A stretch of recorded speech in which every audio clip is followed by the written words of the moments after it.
I believe living well really means living in a community of people where people, have gifts that support each other, and that our loneliness these days of trying to go it alone and pull yourself up by, it's just an illusion. It's not a real thing, and it's not what our souls are seeking. We are whole when we're with others, not by ourselves.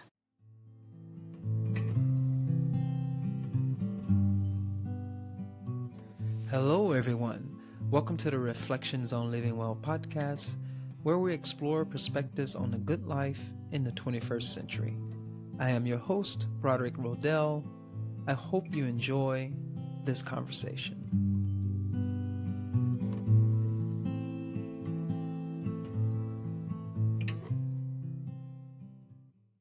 Hello, everyone. Welcome back to the Reflections on Living Well podcast. Today, our guest is Deborah Winslow. Debbie grew up in the Central Valley of California and has lived in Japan, New York, and Alaska, in addition to traveling to many other countries. She has practiced law for approximately 25 years, where she has fought for justice and opportunities to make the world a more peaceful and just place. Throughout her journeys, Debbie's focus has always been on what she could do personally to change the world. Debbie endeavors daily to live by the mystical and practical teachings of the Baha'i Faith, which, among its many other teachings, include the guidance to prefer one's brother or sister to oneself, the importance of purifying one's motives and telling oneself and others the truth, the pursuant of justice, the oneness of mankind, the elimination of the extremes of wealth and poverty, and the advice that one should be content with little and free from all inordinate desire. Hi, Debbie. How are you? Well, thank you, Broderick. I really enjoyed reading that bio there, especially that last part there, your dedication to trying to make the world a better place, and seeing how I guess we'll probably unpack that as this conversation goes, the influence of the Baha'i Faith on your perspective on justice and the good. So really, really awesome to get to meet you, and also really excited to unpack your perspective on what the good is. So I did read that introduction, but I also like guests to briefly introduce themselves and how you feel about yourself in this moment. Well, I've got to tell you, this is such an extraordinary idea. I'm really very honored to be part of this conversation. I think it's these things that make a difference. These conversations, these discussions of aspirations and rethinking things. And your invitation to me to be part of this conversation really just kind of gives me the chills. I'm really very honored to be here. So thank you so much.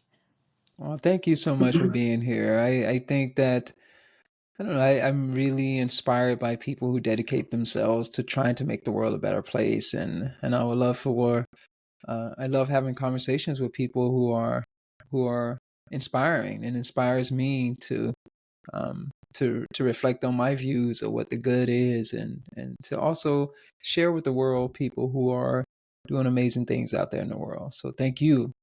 It's mutual, I suppose. Thank you. So a little bit about you. Okay, so when you said doing amazing things in the world, I was thinking about that. I don't do them in big ways. Mm-hmm.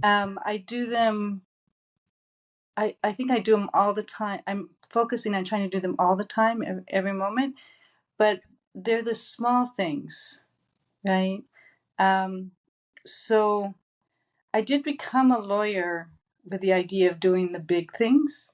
Mm-hmm. But when I actually wrote 2 briefs for the U.S. Supreme Court in a big firm, and then that job didn't work out.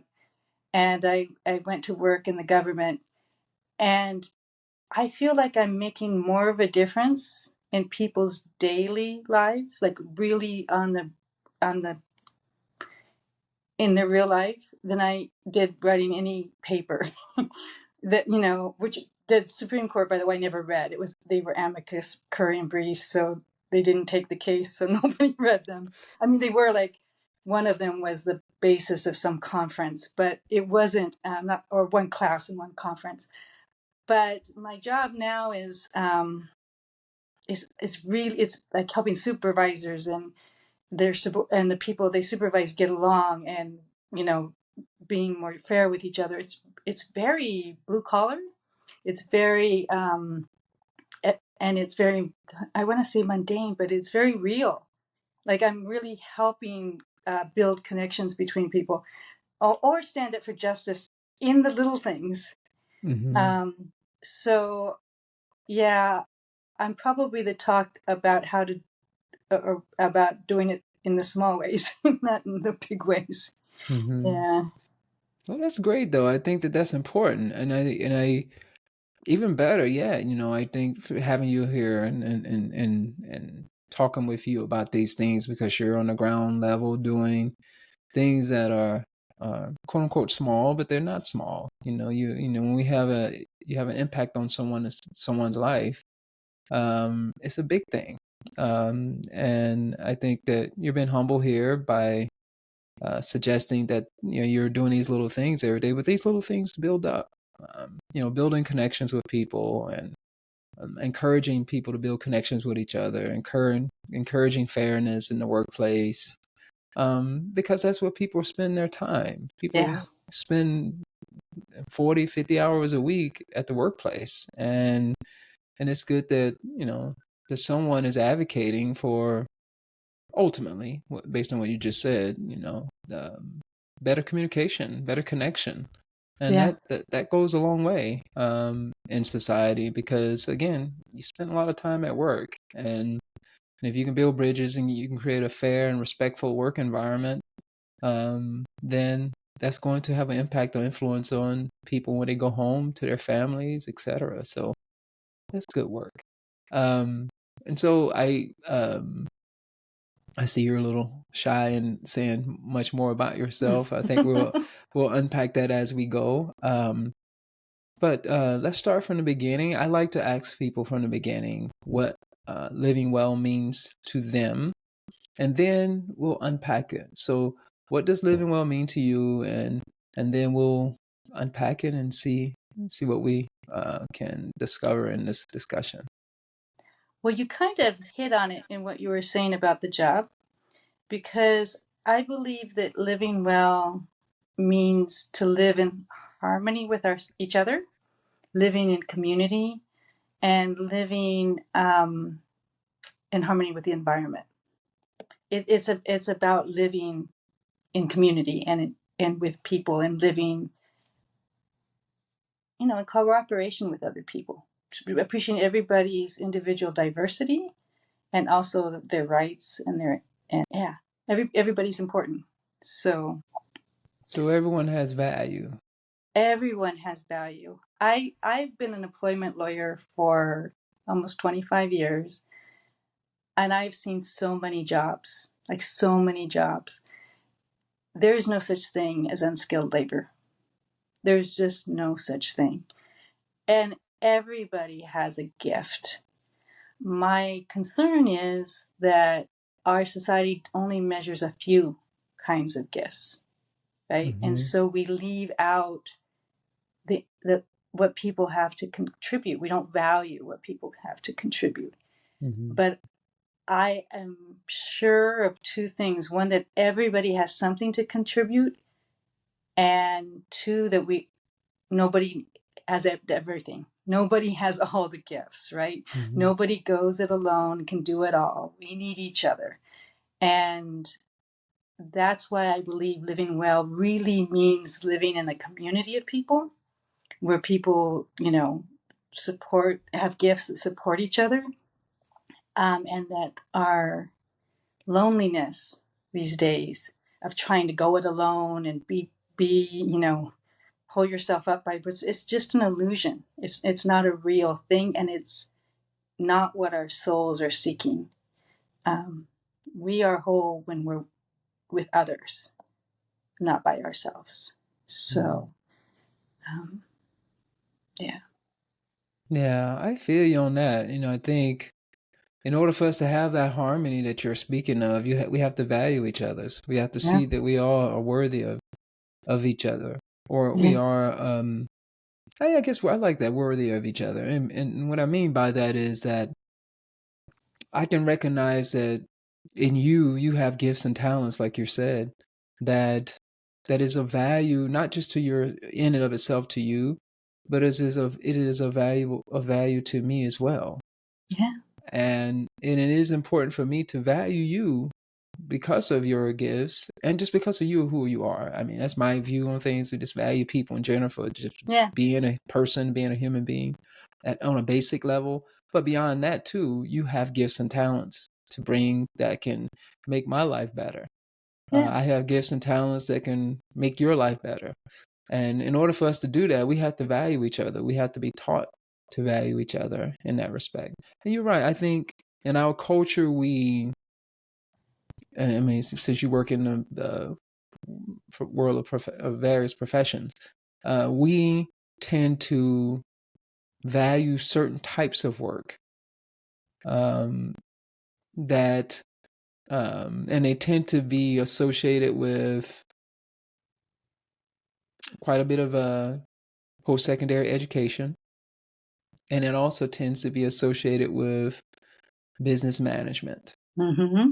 And then you have this whole financial instrument stuff. That's Crazy. just a whole different thing. It feeds a whole lot of dysfunction, right? None Yeah, of this helps any people live better. Yeah, exactly. I mean, like a little bit. I mean, Uh, we need a little bit of it, but not in the proportions we're doing right now. Exactly. And so, I mean, if we think about it, the manager, the CEO, which I'm not a dog in CEOs. I think that there is value in all of that. So before I say this, I'm not dogging CEOs whatsoever at all. But I think that we as a culture tend to say that this manager of a firm, for instance, or the manager of a company has more value than the worker on the floor. I don't know relative to what. More Yeah, value in what sense? And I yeah, think let's clarify that first. But because we have to understand that in order for this person to manage, they need somebody to manage. yeah, You need an individual to manage, and if you're not valuing that individual in the workplace, then we're gonna have problems. And also, as a culture, not outside of the workplace, if someone is working a so-called blue-collar job, why are they not as valued just as much as someone worked in a white-collar job? absolutely. And that's beyond the workplace. That's just us as a culture. And how do we speak to that? How do we recognize the value of someone who's, say, a custodian that's working in the place, that's keeping the place clean? They have just as much value to me in my Oh, mind. so much. Uh, I would say more.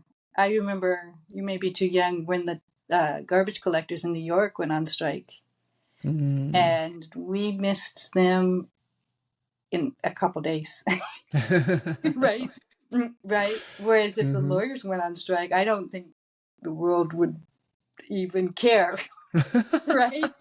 No, I mean, that's how you know who's doing the valuable work, right? no, that's a good example. Yeah. So you're a lawyer, so I'm not going to say it. I'll let you say Yeah, I it. mean, our profession has some improving to do, but yeah.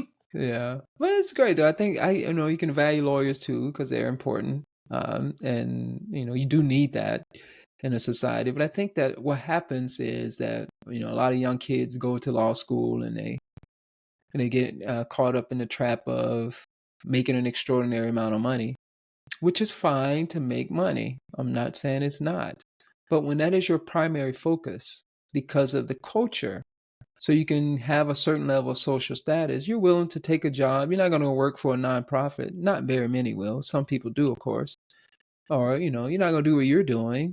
You're going to go to work for a firm where you can make a couple $100,000 a year. You might work yourself to death, but you can make a couple $100,000 when you first start, and in a few years you can double that. Why would you go and work for a nonprofit working with climate change and make $75,000 a year. You have to have a conviction inside of you. You have to have something inside of you that looks beyond the acquisition of financial resources and also the social status that comes along with it. And I think that since that's the primary focus for a lot of people, or at least that's the pressure that's applied to so many people in society, that they tend to move in that direction, even against their own well-being, because of the pressure of culture pushing them in that direction. I would take it further too. I think people are using materialism to fill up a profound sense of loneliness. Mm-hmm. They're so attached to material things. They're so attached to personas, right? And appearing like they're a certain thing. Sometimes they're attached to going to heaven, right? And Yep. they're being better than other people in their tribe church or whatever. But those attachments are pulling us away from what we really want, which is connection with other people. And I think people, like you said, our culture's so fixated on success looking like money or beauty, and if you can't do that, then I belong to this organization, which makes me better. That we're not realizing that we're whole together.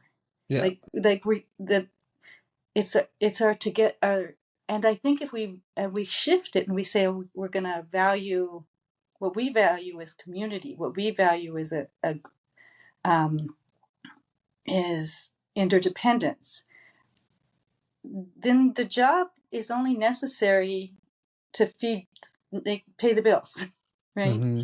Yeah, and if you get to also help people in that, and I think in any job you can flip any job to a place of service.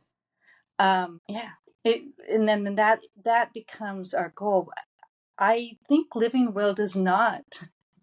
I tried, but living well is not about making the money.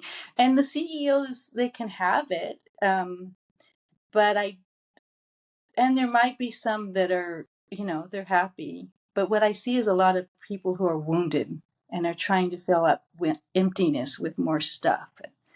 And yeah, and I don't see that as living well. That's not Mm-hmm. my definition at all. Mm-hmm. It's heartbreaking, really. Mm-hmm. Even the way we're valuing the economy. Why are we measuring? Why do we measure our economy by how much? I don't know, this job market and this and that. How about measuring the economy by how many people have health care, or how many people have enough to eat, or how many people, making sure that everybody has a home? We get to decide what to measure. Like we don't have to measure income. We can Mm-hmm. measure other things. Why are we choosing to measure things? And maybe it's because we're measuring what we value. Well, maybe we should rethink what we're valuing. Mm-hmm. So I value, um, well, I actually believe that we're on the planet to learn to know and love God the way, or the spirit. Like, this is the purpose. The creator, whoever he is or she is, gave us an opportunity to co-create reality, right? That's amazing, right? Mm-hmm. Something that's this omnipotent creator said, okay, I'm going to give you the choices and you get to co-create your own reality with me.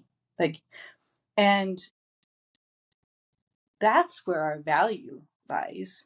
Our value lies in co-creating our reality so that we can um, grow in community with each other, and so that we can prefer our brothers to and sisters to ourselves. It's in our merit lies in service, and not the accumulation of wealth. there's a whole big mess we've gotten ourselves into because of this, right? We're trying to look cool. Like I think you were at Masood's talk. We're like, look cool instead of be spiritual. And so we're making a mess of the environment. We're buying too many clothes. We're buying too many single-use plastics. We're eating things that are horrible for us. Now, I'm a foodie as much as anybody, but we're so out of moderation with everything, that we're literally destroying the planet around us. And our quest to fill up these holes in our hearts, that are longing just to be in connection with other people. And I don't think I've studied all of the world, most of the world's religions. I wouldn't say I'm an expert in all of them, but over and over again, the theme is we are one. Like we are intended to be together. And so we don't get to arrive at this place by ourselves. We don't get to reach nirvana by ourselves. But instead of like climbing the ladder, we need to look around at our community. But I get excited. Yeah. No, that's great. I think that's great. I think you touched on quite a few things there. And I speak to this quite a bit as well, and others do who've come on this podcast in different ways. I think one way I like to sum it up, we are excessively consumed with ourselves, Oh yeah. and we're taught to do so, and we're taught to do so in our culture here in the United States, to focus on ourselves and our own liberty and our own freedom, which is important. And I think that's the beauty of this country is, and let's be honest, over human history, they're not, this is one of the first places where you can pursue your individual freedom in ways that, we've never been able to do. And a lot of societies haven't been able to do that. Only people who were allowed to do such a thing were the aristocrats. And we live in a society where there's been a lot of focus on individual freedom and individual rights. And that is a consequence of history and time, the way I look at things.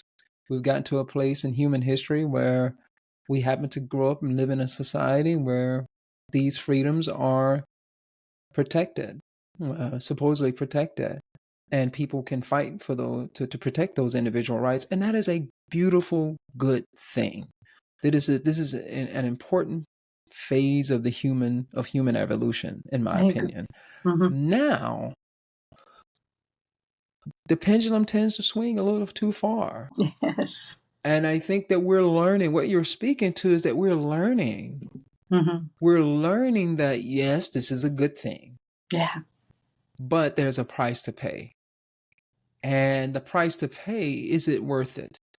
And that requires us to do some little historical analysis. We need to reflect on human relationships over time. We look at society. Let's look back at 100 years ago, 50 years ago. Let's look at different cultures and different societies. What has led us to be where we are today? And there are cultures where individuals have no right, no say, no capacity to do and realize to individuate, meaning that each one of us can, like you mentioned in the beginning, we all have gifts and talents. Mm-hmm. But if a culture doesn't allow us to find and realize our gifts and talents because we're in a particular social class, or we're part of a particular family, and majority of human history, at least since the agricultural revolution, at least, last 10,000 years or so, for most cultures that have built on on the agricultural revolution, a lot of people didn't have that option. And so now we have this option, at least here in this society and some other places, like in, say, Western Europe and other places as well, where, well, I guess not just Western Europe, but you get my point, where we have this opportunity to do this and we're going to make mistakes along the way. And I think that the diagnosis that you're taking is saying we need to take a look at this. We need to take a look at where we are in this pursuit of individual happiness. And there are some consequences to that when we go to the extreme. And how do we know the extreme? We have to make the mistakes. Yeah. Unfortunately. Yeah. Someone can sit down and reason this out and be like, hey, if you go too far, it's going to be a problem. But that's a handful of people that's going to do that. And then, as we all know, we all went through the teenage phases of our lives. When our parents told us not to do something, we're going to be like, no, I'm going to go and experiment. I'm going to do it and try and see what happens. And so we as a species, we're experimenting with this in quote unquote individual freedom. But the trap is, like what you said, we're pursuing a lot of this individual freedom, but we're also at the same time looking for someone else to value us in the process and to value us based on our individual pursuits. For instance, I am looking for social status. I want to bling bling. I'm not going to bling bling for myself. I'm bling blinging because I want some other people to look at me and tell me that I'm special, or to tell you that I look good, or I want everyone else to think that I have a lot. And so I think I get it. I understand. But I think what you're saying, and I often say this as well, is maybe we need to reevaluate this. We're at a time where we like, is it working? Have we gone too far? And let's have that conversation. I think the too far is important, but I also think, why does individual liberty mean getting more money? Right. Right? I mean, why does it mean having a fancy persona? Right? Exactly. Why can't it mean being an amazing artist, or being an amazing dancer, or contributing, or being really good at gardening tomatoes? You know what I mean? Why does it have to? Why are we measuring money as our measuring stick for individual achievement? Right? And then there's the same thing with these personas. I'm really all about this idea of being authentic. Do you ever listen to Brene Brown, her Houston talk? I mean, we need people to know that they are loved, like just the way they are. I'm not interested in your fancy clothes. I'm not interested in what kind of car you drive. My husband jokes it with me all the time. He points to fancy cars and he goes, "Would you have dated me if I drove up in that?" And I'm like, "Nope." Because I'm looking for real, right? I don't need somebody who's trying to impress me with this car, because what I see is, look over here at my car because I don't feel valuable here. Yeah. Right? So I want you to look over at my clothes or my house or my this, because inside here, I don't feel like I'm enough. We need communities where children are raised to feel like they are enough, that they are gorgeous and wonderful and perfect exactly the way they are.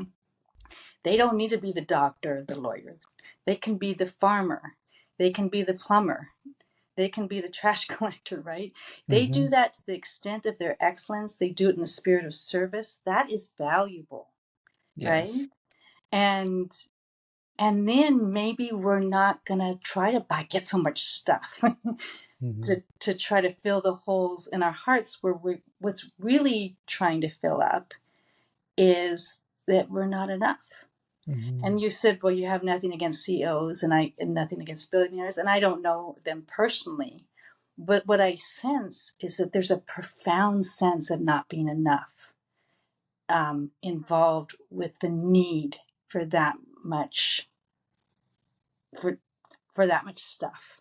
That they're, I sense that what they're really struggling with is a black hole of sadness inside themselves that just needs to suck in more and more and more, because their hearts are empty.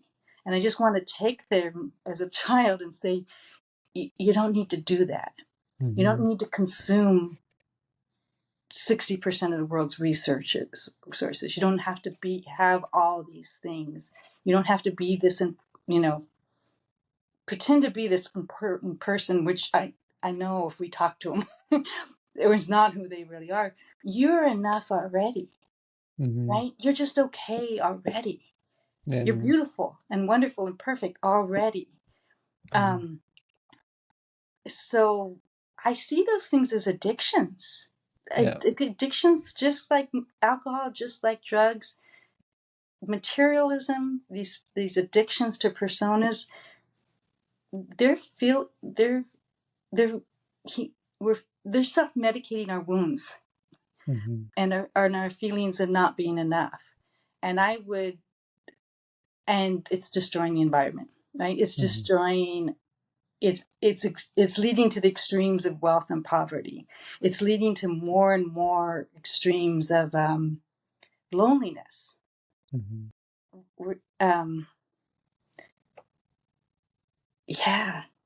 Just stop and breathe, right? And like, it's nice to sit with your husband with your feet in the bathtub and not worry about it, whether the air conditioning is enough. That's a great day. Be in that moment, because that's fun. And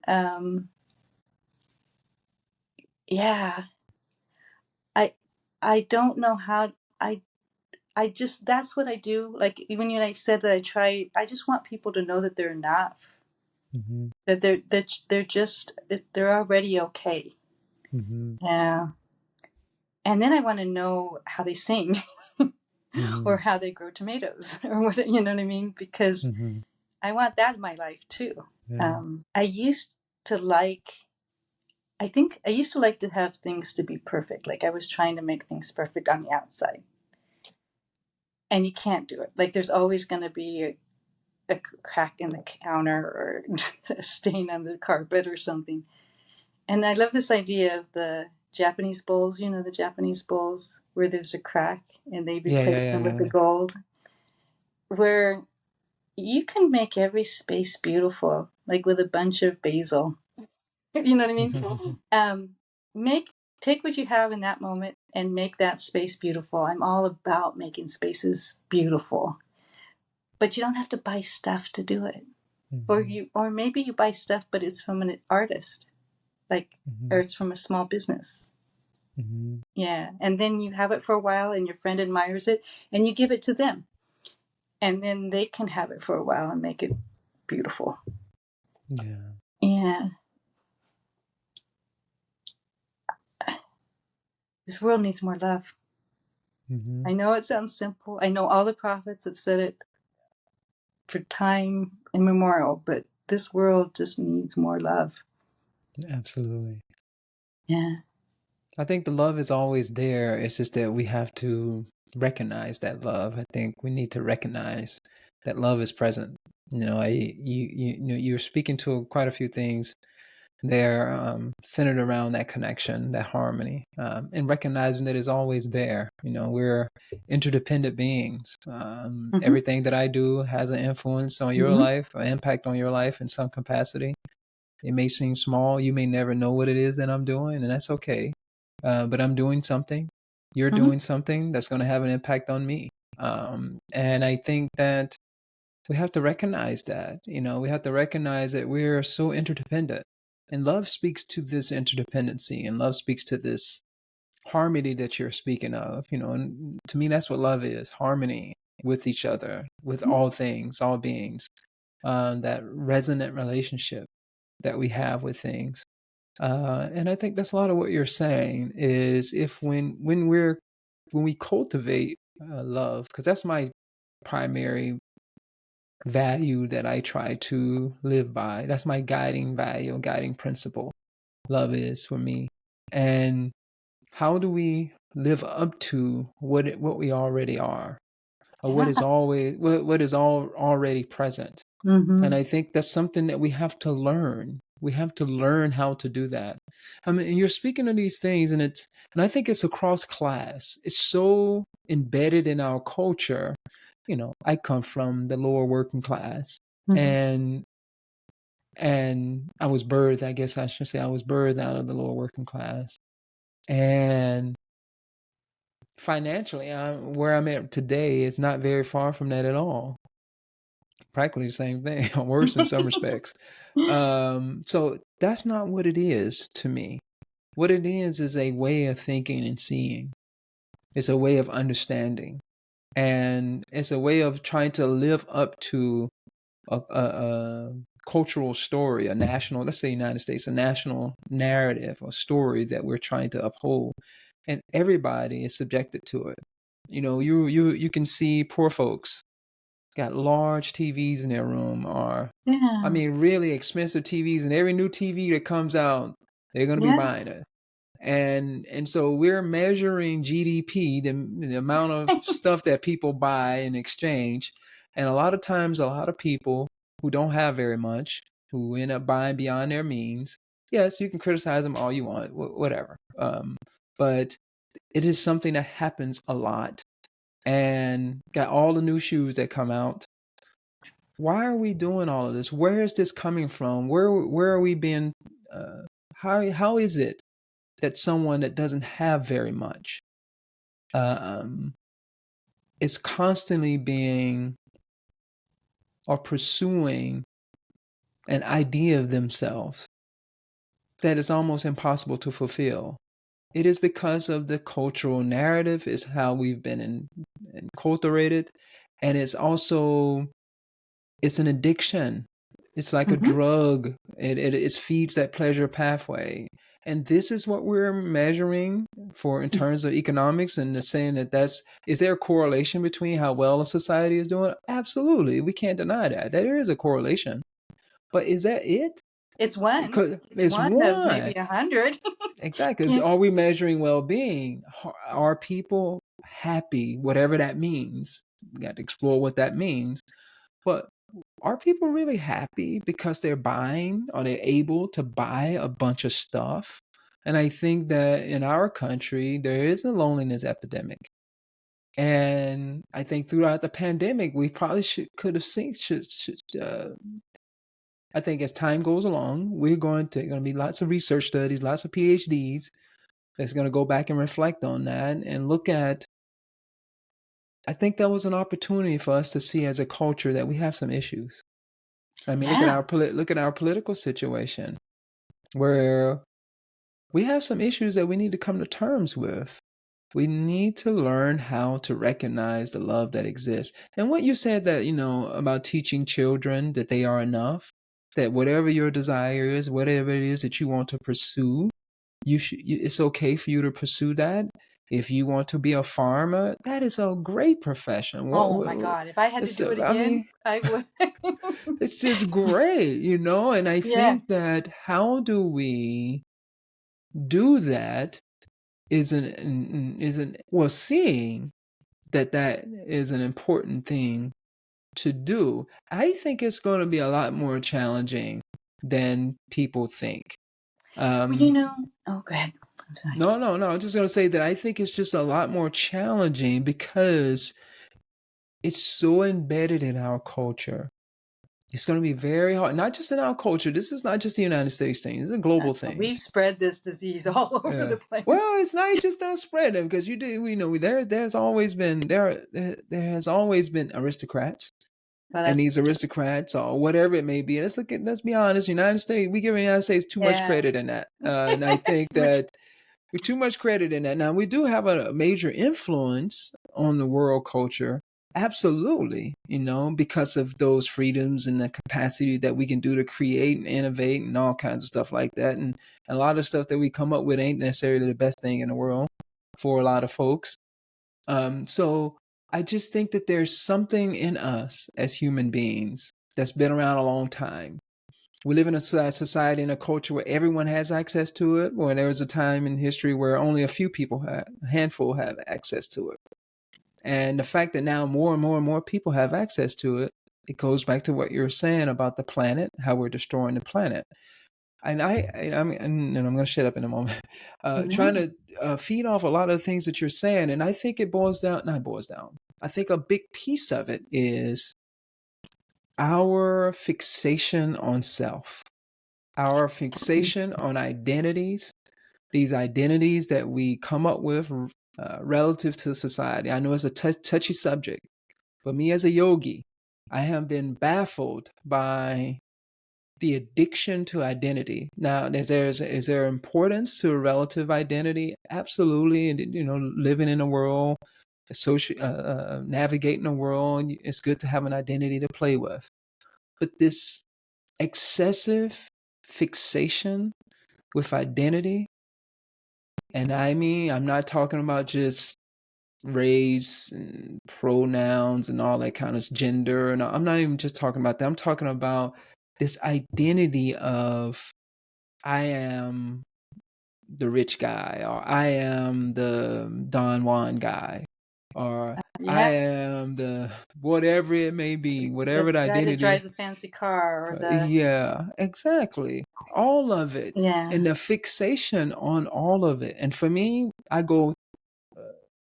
look at it from the fixation on gender all the way to the fixation on uh, having a whole bunch of stuff and the status associated with it. That's my personal, and I don't necessarily knock all of it, all aspects of it, but I think let's take a step back. What are we actually doing here? And this fixation where I expect everybody to value me based on my identity, be it I'm just saying because I'm a guy, say if it's Broderick the rich guy, and it's like, well, I have a fixation on everyone valuing me as Broderick the rich guy, and I do any and everything to show the world that I am Broderick the rich guy, if that was my fixation. And I think that extends to any identity. And then all of the suffering that I have inside of myself is not because of the world in terms of my relationship to my identity. It's really me and my fixation with my identity. If I just want to be a rich guy, great. If I want to be a rich guy, that's fine. But when I am fixated on it and I expect the world to perceive me that way, and if they don't perceive me that way, I'm going to be a belligerent, um, angry child in response to that. And I think that extends across all forms of identity. And those identities are a result of our cultural relationship, our relationship with the greater culture. And I think that's just something for us that's going to be a challenge to transform. I mean, I can see it. It's going to be a very difficult challenge to transform. but we have to work on it, right? I'm a Yeah. big believer in prayer and meditation and divine help, but we can get to a place where we heal the wounds that we're filling it with money and stuff and persona, and then unplug. Like, this system doesn't work if we all unplug from it, Mm-hmm. right? If we all just, even if it doesn't work on me anymore, like, it's not working. It's not. You're not going to convince me I'm not enough because I don't have the right house or the right car. So if we all unplug, then, I mean, we're kind of making, each of us in our own way, maybe minute, is letting that system happen because we're plugged into it, Yeah. right?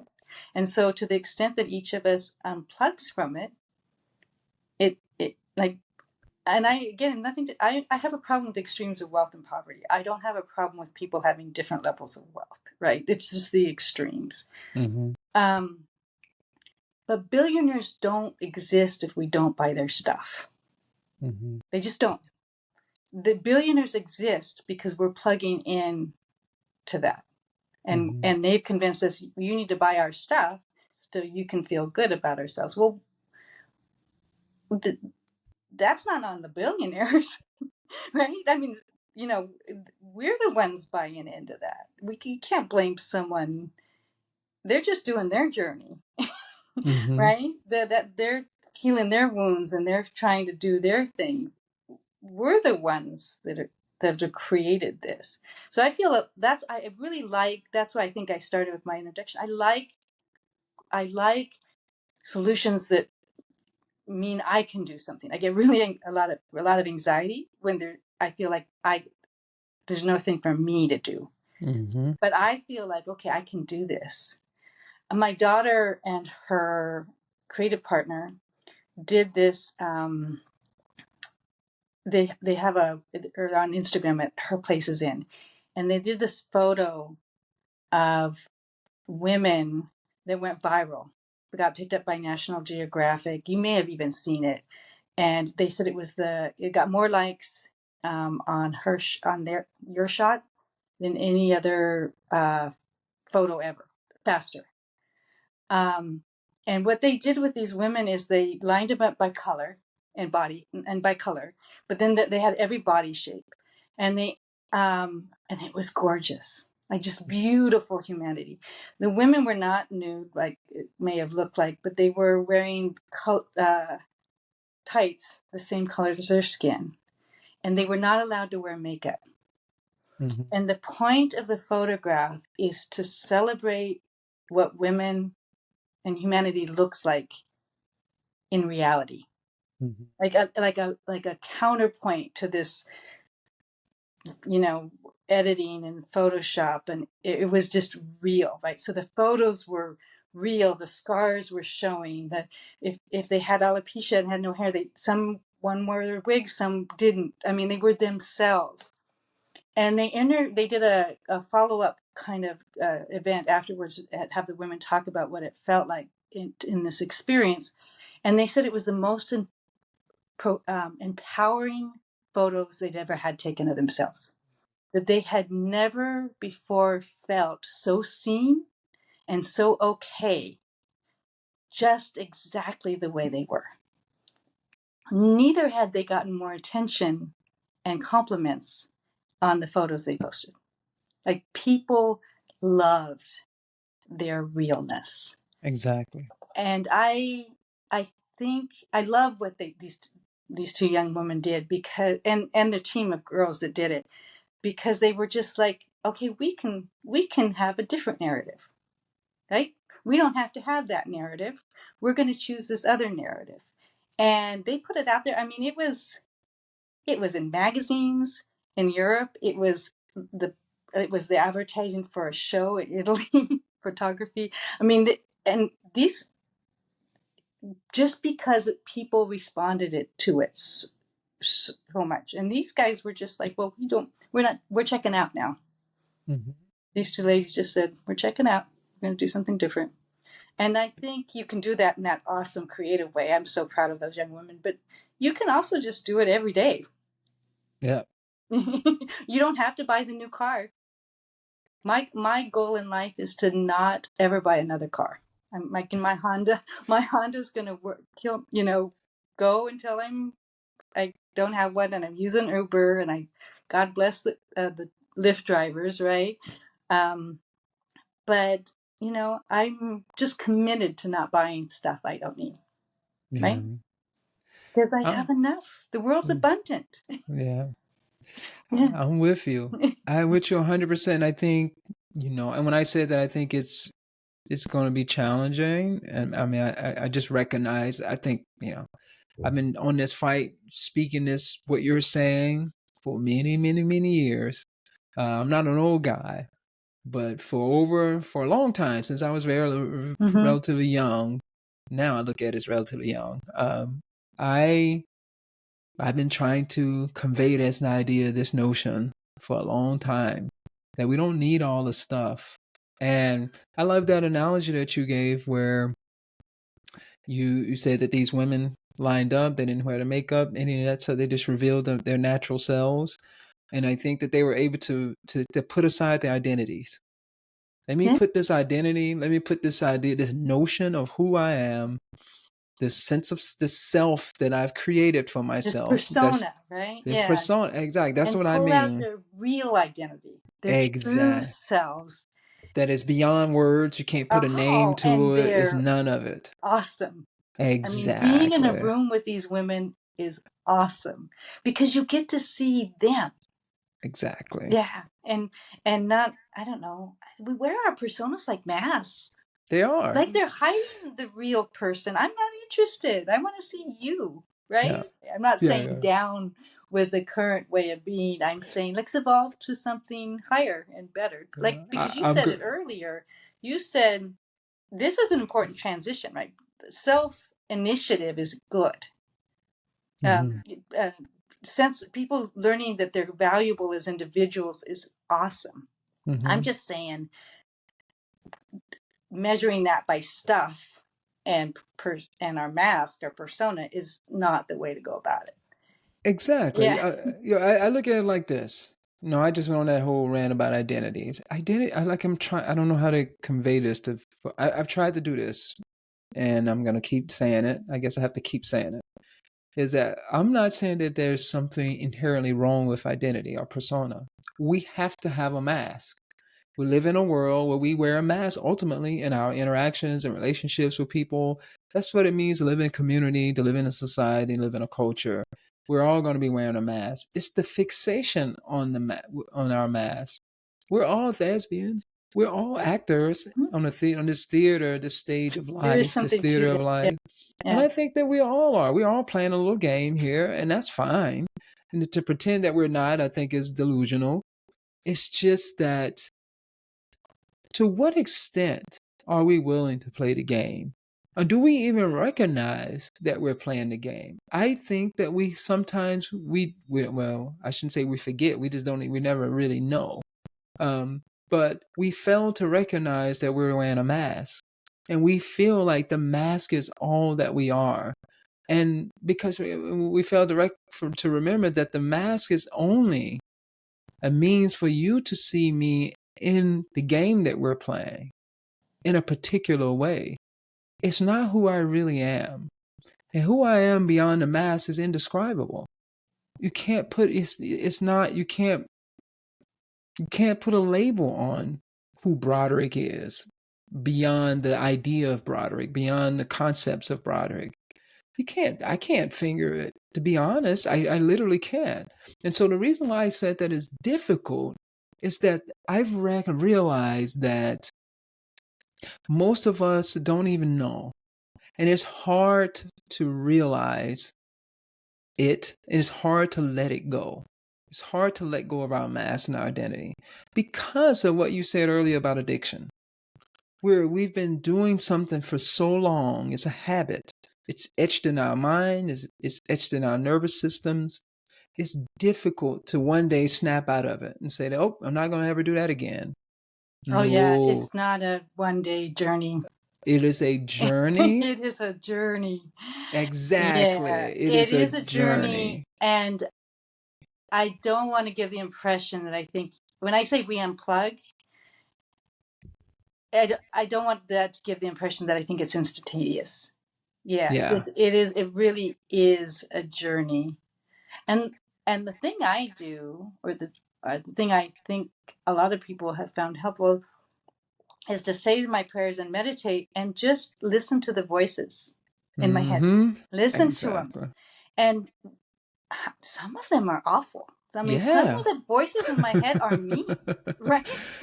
And they're saying I have to look this way and I have to do this and I have to do that. So I was in that. Like I was in that. And gradually, and I'm not saying my journey's over by any means, but I replaced those voices with truth, or which Yeah. whatever level of truth I can grasp at my level of progress, right? Mm-hmm. So the truth is that, for example, is that it's okay for me to get old and have gray hair, right? That's an okay thing. Age is beautiful. It's part of life. There's a difference between a rose that gets old and one that's diseased. We want to stay healthy, but it's still beautiful. Yeah. And as is everybody, right? Yeah. In all stages. And but so unplugging, like, and I visualize it like that, like unplug from that thought, plug into this truth. And then gradually, little by little, day by day, we get to a place where I'm no longer so addicted to the things that I thought I needed before. And more, there's abundance, right? Yeah. Like, it's the irony is, the more selfless you can become, and I know that's an endless journey. Nobody's completely selfless, but the more you can lose that like, you're not your ego self, not your love heart self. The more you gain everything. Yeah. Like, it's not like you're depriving yourself of anything. You're gaining the whole universe. Yeah. Because you get the whole universe in every single moment. Like, it's there for you to enjoy if you look at be right here and right now. And now I don't need the stuff. Exactly. Because I've got this really gorgeous little purple flower that's growing out of the crack in the sidewalk, and it just made my day. Exactly. Exactly. And I would have walked past it if I had been focused on something else. Yeah. Exactly. I love your analogy there, which you brought up, and I think it's it's so important. And as we are coming to a close here, to bring that in, that this requires practice. It takes time. These things that we've been talking about, it's not necessarily easy. It's a gradual process. To break any habit is difficult. People generally associate breaking habits with substance abuse, but it's not just about substances. We all have habits. How do we cultivate good habits? Quote unquote good habits. At least we think they're good in the moment, in the time that we're in. How do we cultivate and develop habits that are conducive to what you said, truth, or conducive to what and I think we connect on this. That's conducive to revealing our divine nature, that is conducive to love and goodness in the world. Those are habits that we have to cultivate and develop. We're going to be fighting against a lot in our culture, not everything in our culture, because all of this stuff is in our culture as well. It's just the things that are highlighted in our culture tend to facilitate loneliness and a lot of the mental health issues that you're seeing, some of the political crazy making and abuses of power via politics or in the corporate world.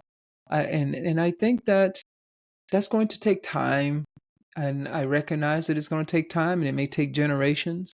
But I think, folks like yourself who are taking action in moving towards a deeper realization of yourself by letting go, as you say, unplugging from aspects of our culture that is not conducive to revealing our divine nature or revealing more love in the world. I'm saying this to say, be patient with the process, everyone. And enjoy the process. But the efforts that you are putting in has value, and those efforts can have an impact and an influence on others.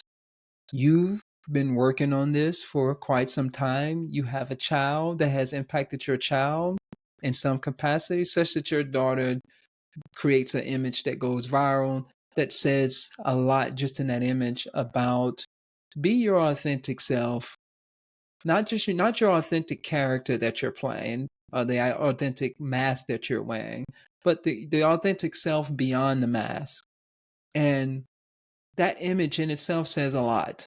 But that comes, I dare say, from your influence on your kid and your daughter. I mean, she's not a kid now, but your influence on your daughter. You may not think so, but indirectly, just by you being who you are, your devotion to making the world a better place, your devotion to justice and goodness in the world, that has an impact. It has an influence. Even though it may not be perfect, it has an impact. It has an influence. I think so. I like to say, and I'm sure somebody else said it before me, is that, one pebble in the river moves and the whole river is different, right? So move your own pebble. Yeah, move your own pebble and And you may never know, but it's having. You won't ever know. Like Yeah, you never you're know. never gonna know. Yeah, maybe the next life, I don't know, but just move Mm. your pebble, move it to a place that's more real for you, and then if we all do it, how amazing will that be, right? Yeah. So I want to say something, when we're at the end to try to, I'm not going to say I can summarize it because I think there's a lot there that was said that I would love to say some more about. Or there are many avenues that we could have taken to explore some of those subjects more deeply. And I think a big thing here that you're saying is that we are an expression of love in the world. And I guess I'm saying this because I actually agree with you on this. Or at least this is my way of interpreting. So if I'm Sure. misinterpreting what you're saying, this is my perspective, I suppose, on what you're saying, how it's related to what I think. That we're all an expression of love in this world, and our conditioning, the story that we've been telling ourselves, are oftentimes are in conflict or in contradiction with that understanding of our love in the world. And we have to overcome those facets of ourself, those many voices in our head. But we could have went down a path with that because that's so true. These many voices in our head, and a lot of them are crazy voices in our heads. And how do we tap into those more truthful or more loving voices in our heads that are driving us more towards love? That takes time, but it's something that is worth pursuing. And we can, as a culture, can transform. And how we change as a culture. I want to make sure I say this before we get off on this of complete this conversation, is that we are the culture. Like you said, I love what you said about the pebble. Yes. We have to just do our best to try to transform. I didn't say shopping is a bad thing, but do I need all the stuff that I say I think I Is it need? really filling up the emptiness? Exactly. Or maybe look somewhere else. Exactly. Is it satisfying the self beyond the mask? Yeah. Or is it only satisfying the mask? Or it's a quick And fix that's yeah, gonna go away in 2 hours. exactly. Can we just play with that idea and Yeah. explore and look at it and look at the evidence and see has that happened in our lives? And I guarantee you, most people will tell you like, yeah, after I bought that thing, an hour later, I was like, okay, we're on to the next one. Right. Another You know, fix, another fix, another. another My fix. husband likes to say, imagine the possibility, right? Right. Like just imagine the possibility of us, just moving our pebbles. Mm-hmm. Yeah. And that changes. The culture that we live in is a result of individuals pursuing things, trying out things, experimenting, and they didn't know that they were necessarily creating a new culture, but they did it, and then we're doing it right now. Mm-hmm. And I always say, people, I'm like, like my lifestyle. Some people are like, well, you have a pretty restrictive lifestyle. I'm like, there's a reason behind what it is that I'm doing. And Oh, it's it's not just beautiful. what I'm doing, it's how I'm doing it that is important. I'm like, you think I don't have the compulsion to do some of the things that, people typically do in our culture in terms of buying stuff, for instance? That's a good one for me. And I'm like, it's there, but I just see how ridiculous it is. Yeah. Folks pick at me, they go and look at my closet. I have one little small closet and they all the same, practically the same color. I And love it. they say, I'm like, they're like, this is all your clothes? I'm like, Yeah. I know, and I got to get rid of half of it. Yeah, right. I went to Spain for 4 months with 2 outfits. One I washed, one I wore. It was so liberating. Like it's Right, all you need. right, Like the product is not going around with nothing on. He's got clothes, right? right, He's got food. He's got a place to sleep. He's got every. There was a quote once that says that a man is rich in proportion to the number of things he can live without. right. Exactly. So I see you as a wealthy man.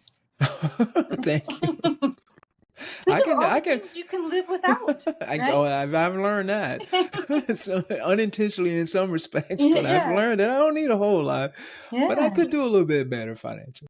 yeah. Well, But then do anyway, that, and yeah, I'm working on it. yeah. Well, we're coming to a close here. Are there any final words that you would like to leave the audience with? I mean, you've said some great things here thus far, but is there anything? It can be anything. Be empowered. Be empowered because you have the power. We see the messes around ourselves. We are the change. I know a lot of great people said that before. Yeah. But in very real ways. There's ways not to use single-use plastics. There's ways not to buy too much stuff. There's ways to buy things that last. There's ways to be kind to the person in the grocery store or to give them a word of encouragement. Be empowered to make as many changes as you can every day, all day. And it's going to make a difference. It's going to add up and it's going to make a big difference. We're more powerful than we know, and we're unstoppable together. So that's what I Amen would to like people to keep going, keep doing, and keep being your very best self. And I can't wait to meet you. Yeah. Oh, that's just Yes. lovely. Yeah. Thank you so much for sharing your words. I really love this conversation that we've had, and I just want to keep going, keep going, keep Oh, me going. too. But Well, hope I get to I'm see you off screen. So, yeah, we will yeah. definitely connect again soon. So thank Yeah. you for taking the time out of your day to share your wisdom with me. Thank Oh, you.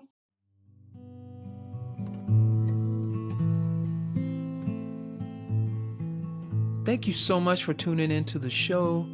I hope this conversation has inspired you to reflect on your own views of the good life. If you enjoyed the show and want to hear more inspiring and thought-provoking conversations, please follow, write a review, and rate us on your favorite podcast app. If you are tuning in on YouTube, please hit that like button and subscribe. Your support is very much appreciated.